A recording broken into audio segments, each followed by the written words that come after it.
Hola a todos, bienvenidos a la clase de la primera ley de la termodinámica. Esta clase está dividida en tres partes distintas. La primera parte vamos a ver un acercamiento teórico de esta ley.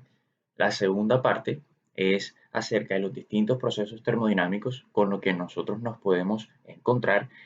Y por último, un tercer video explicando ejercicios resueltos relacionados con la primera ley y también dando respuesta a preguntas teóricas con las que nos podemos encontrar.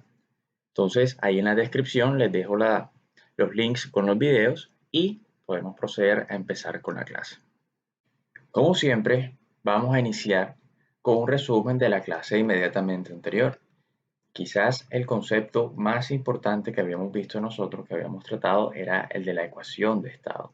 Esa ecuación de estado habíamos dicho que era mágica, ya que me servía a mí para resolver muchos problemas relacionados con el mundo de la termodinámica y el mundo de los gases.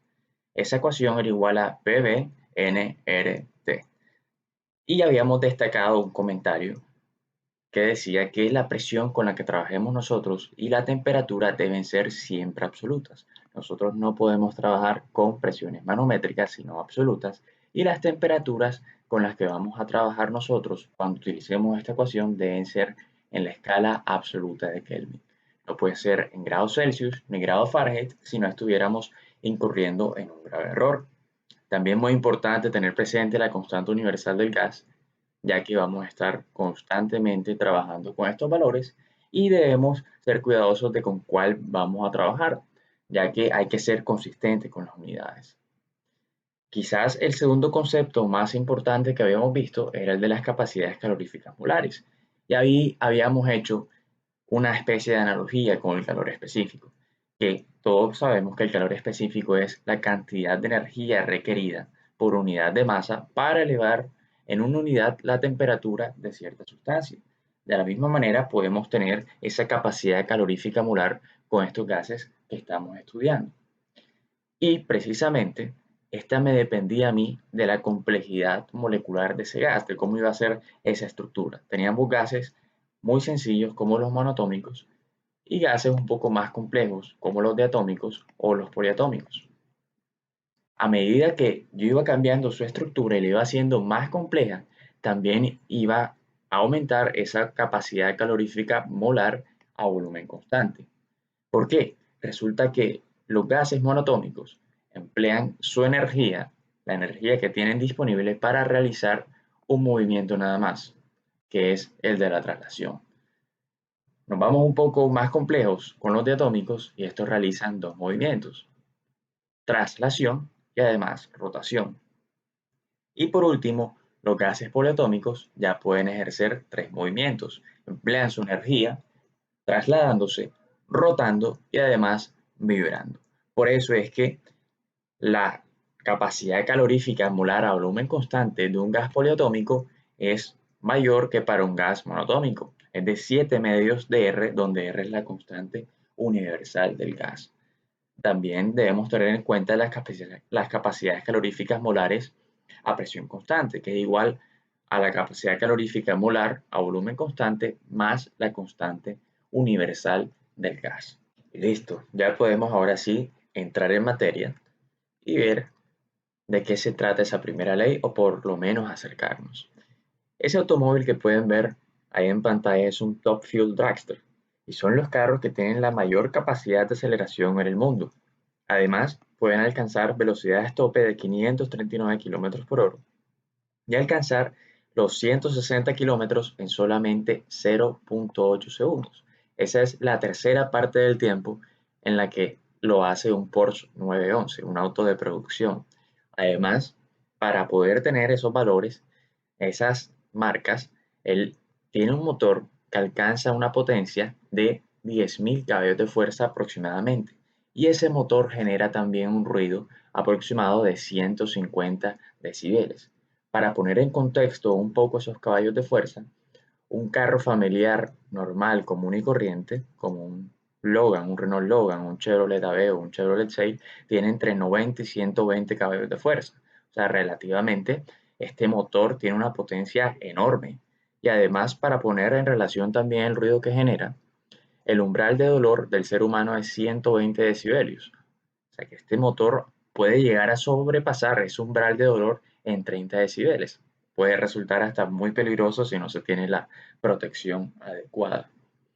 Para poder alcanzar esos 10.000 caballos de fuerza, este carro utiliza gasolina con una densidad de energía muy alta, 11.2 megajoules por kilogramo. O sea que por cada kilogramo con el que nosotros tanqueamos ese carro, estamos agregando 11.200.000 joules. Por eso de ahí quizás sea la potencia tan grande que pueda alcanzar. Pero fijémonos en algo. Dentro de este motor que está acá, suceden muchísimos procesos que son los que nos permiten a nosotros tener todas estas magníficas propiedades y alcanzar casi los 600 kilómetros por hora. Ahí hay una mezcla entre gasolina y oxígeno que hace que se genere una reacción química, se genere una combustión, se impulse un pistón y en últimas se muevan las llantas de ese automóvil. Todas esas interacciones que nosotros vamos a encontrar dentro del motor de este auto, nosotros vamos a poder explicarlas o por lo menos acercarnos un poco con las leyes de la termodinámica. Hoy nos toca ver la primera ley de la termodinámica, que es la que me relaciona o me dice que el cambio en la energía interna es igual a la sumatoria del calor más el trabajo. Más adelante vamos a ver más en detalle eso. Para estudiar mejor qué es eso de la primera ley, tenemos entonces nosotros que definir qué es un sistema termodinámico. Formalmente, un sistema termodinámico es cualquier conjunto de objetos que conviene considerar como una unidad y que podría intercambiar energía con el entorno. Ejemplo, el motor del carro que acabamos de ver en la diapositiva anterior o nuestro cuerpo humano. Nosotros ingerimos comida que tiene calorías y esas calorías la transformamos en trabajo mecánico, al correr, al hablar, al hacer ejercicio, etcétera, cualquier actividad que nosotros hagamos. Aquí está entonces un ejemplo de un proceso termodinámico y nuestro sistema va a ser esta olla que contiene palomitas de maíz. Va a ser lo que está dentro de esa olla, esos granos de maíz. En primera instancia, yo tengo los granos de maíz a temperatura ambiente, con un volumen inicial, una temperatura dada y una presión. Después voy yo a elevar la temperatura, voy a agregar calor al sistema, porque lo que yo quiero obtener son palomitas de maíz. Y para obtenerlas, comienza entonces a reventar ese maíz, esos granos de maíz, con el cambio de temperatura. Al reventar ese maíz, se ejerce un trabajo sobre la tapa y comienzan a caer sobre el contenedor de esta máquina. Ahí el trabajo se realiza ya que yo ingresé un calor, se cambian un poco esas propiedades y se transforma en trabajo mecánico. Ese trabajo mecánico se realiza cuando hay un cambio en el volumen y de manera general se define como la integral definida del volumen inicial hasta el volumen final de la presión por un diferencial de volumen. Siempre que yo tenga un proceso termodinámico, a lo largo de este van a cambiar sus propiedades. Me va a tener que cambiar la presión, el volumen y la temperatura. Puede que algunas de estas se mantengan constantes, pero de manera general siempre van a estar cambiando a lo largo de todo el proceso en ese sistema. Es muy importante definir una convención de cuándo es negativo, cuándo es positivo y cuándo es cero el trabajo y el calor. Esta convención debo decirles que no es general, ya que algunos textos utilizan una convención, otros utilizan otra convención diferente, pero vamos a casarnos con esta de acá. El trabajo es positivo cuando el medio ejerce trabajo sobre el sistema, es decir, cuando yo tengo, por ejemplo, un cilindro de gas y lo voy a comprimir. Ahí el trabajo va a ser positivo, cuando hay una disminución de ese volumen. El calor es positivo cuando éste entra al sistema, como en el mismo caso que acabamos de ver de las palomitas. Estoy incrementando la temperatura, está absorbiendo calor ese sistema. El trabajo va a ser negativo cuando el sistema ejerce trabajo sobre el medio. También en este caso de las palomitas lo podemos ver. El maíz revienta y ejerce trabajo sobre el exterior, que es la tapa. Y el calor es negativo cuando éste sale del sistema, cuando está cediendo el calor, cuando está disminuyendo la temperatura de algo. Para ayudar a definir mejor los signos del calor y trabajo y poder visualizarlos, nos vamos a ayudar de las trayectorias termodinámicas. ¿Qué son las trayectorias termodinámicas? Son estados intermedios, digamos que pasos muy pequeños que yo tengo entre el estado inicial y el estado final. A eso le vamos a llamar nosotros las trayectorias termodinámicas. Para yo pasar de un estado 1 a un estado 2, puedo tomar infinitos caminos, puedo tomar infinitas trayectorias termodinámicas.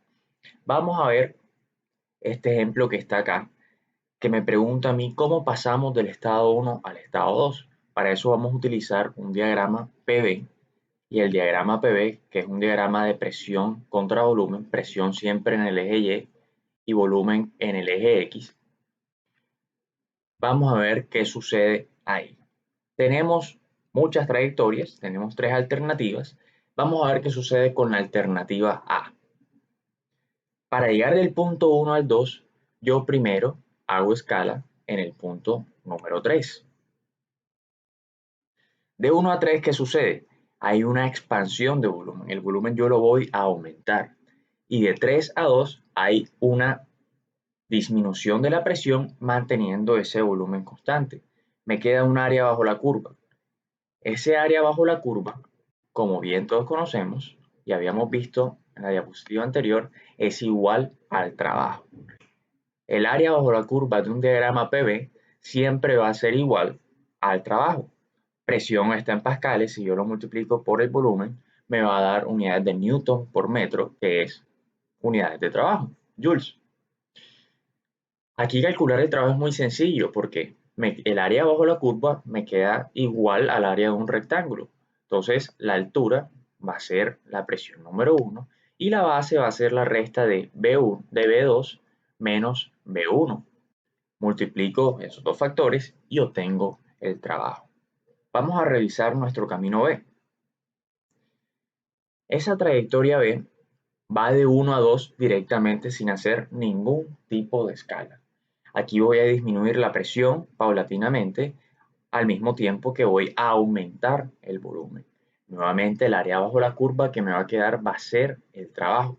Pero aquí es un poco más complicado que el área de un rectángulo porque el área es indefinida, no la puedo conocer con una fórmula simplemente. Entonces me toca aplicar la definición general del trabajo, que es utilizando una integral.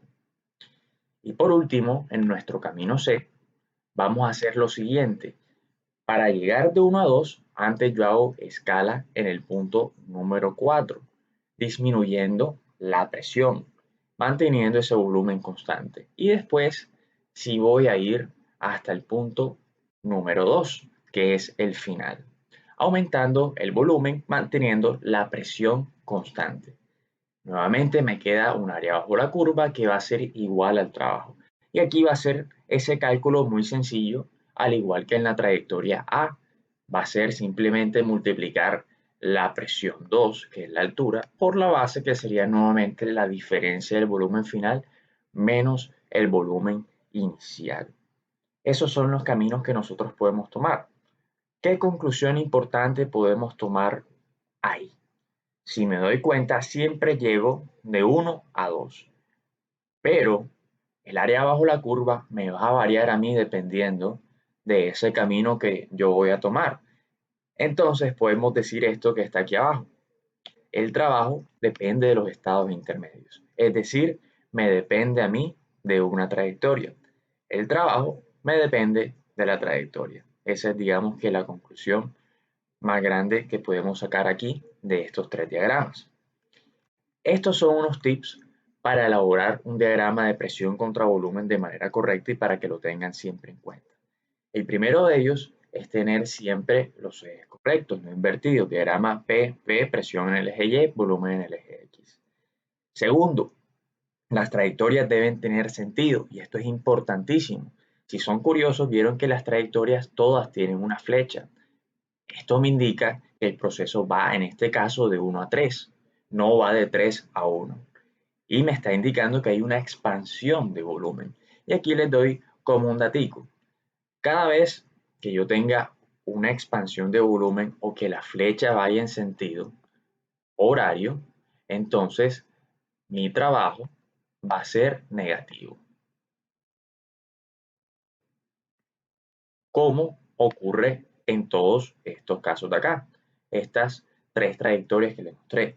Ahí el trabajo va a ser negativo, ya que tengo una expansión de volumen. Y si tengo una expansión de volumen, significa que mi sistema está ejerciendo trabajo sobre el medio. Y eso es consistente con lo que veíamos en la diapositiva anterior.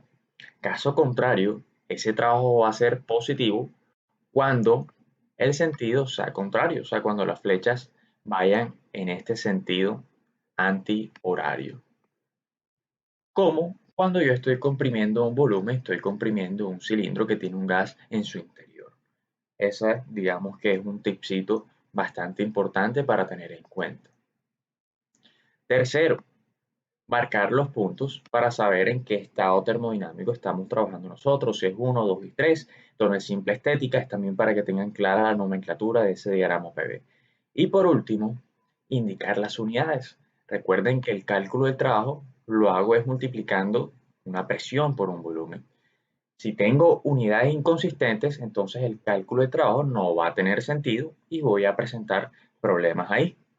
Ya habiendo definido lo que son las trayectorias termodinámicas y teniendo claro lo que son los procesos termodinámicos, podemos ya dar ahora sí definición formal a lo que es la primera ley de la termodinámica. La primera ley de la termodinámica se conoce como la ley de la conservación de la energía. La energía no se destruye, solamente se transforma.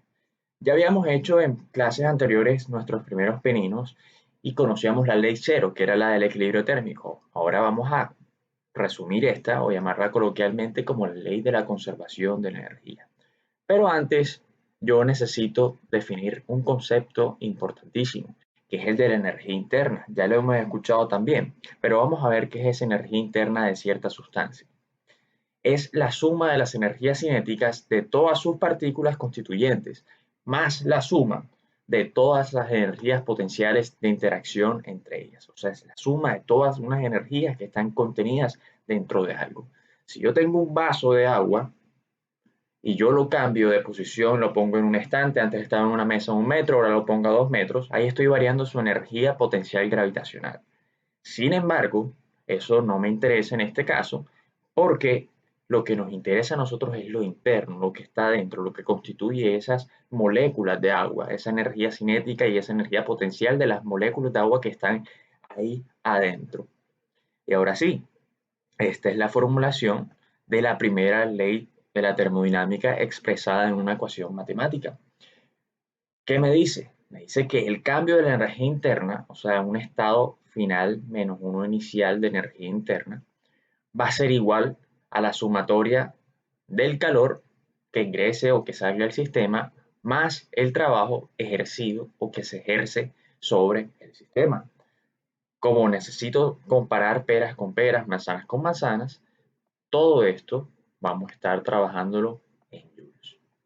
Y esta es la definición de la primera ley de la termodinámica. Los invito a que vean la segunda parte de esta serie de videos para seguir explicando más acerca de estos procesos.